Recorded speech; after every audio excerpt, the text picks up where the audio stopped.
السلام عليكم ورحمة الله وبركاته. احنا النهاردة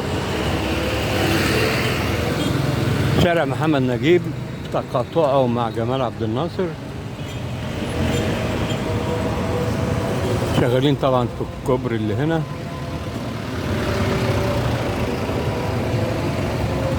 بص الزحمة هنا في التقاطع ده عامل ازاي، حتى من غير محور محمد نجيب ما يكمل. الكوبري اللي هنا ده هيفك أزمة جامدة جدا.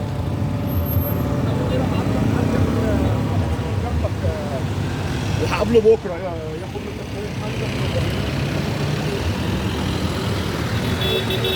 طبعا هو في ناس بيقول لك كان المفروض يتعمل نفق بدل كوبري.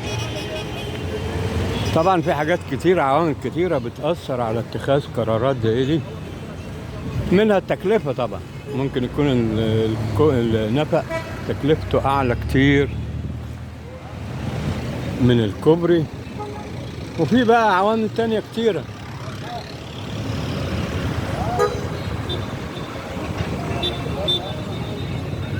عوامل إنشائية، طبيعة الأرض، يعني حاجات زي كده. ف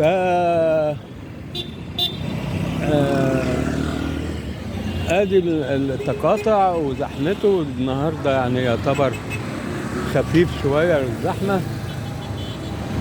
وادي اللي جاي من نفق محمد نجيب برضو، بالرغم انه زحمة شوف عامل ازاي، الا انه يعتبر خفيف نوعا ما برضو بالنسبة لأيام الزحمة وأوقات الزحمة. هنا عندنا دلوقتي بعد إن شاء الله انتهاء الكوبري ده، اللي جاي من الكورنيش هيتجه في اتجاه قبلي، هيطلع على الكوبري ويعدي شارع جمال عبد الناصر ويتجه مباشرة يا إما بقى النفق يا إما معبر تحت المترو، ويبقى ما بقاش في اي تقاطع هنا. اللي جاي من ناحية ميامي هيمشي هنا وعايز يطلع البحر، هيخش يمين جنب الكوبري لغاية البحر. ولو طلع ناحية المنشية طبعا هيعدي تحت الكوبري الجديد ويحوي الشمال ويطلع على المنشية. ولو جاي من ناحية البحر وعايز يخش جمال عبد الناصر هنا، هيمشي جنب الكوبري، مش هيطلع الكوبري، هيمشي جنب الكوبري ويجي في الحتة دي ويدخل يمين هنا لغاية فيكتوريا لو عايز يكمل لغاية فيكتوريا.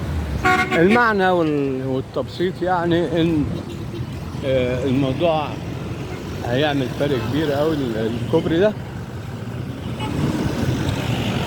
وبعدين شارع جمال عبد الناصر هنا المنطقة الوحيدة، الجزء ده من محمد نجيب لغاية فيكتوريا هو اتجاه واحد. اتوقع انه هيبقى اتجاهين بعد انتهاء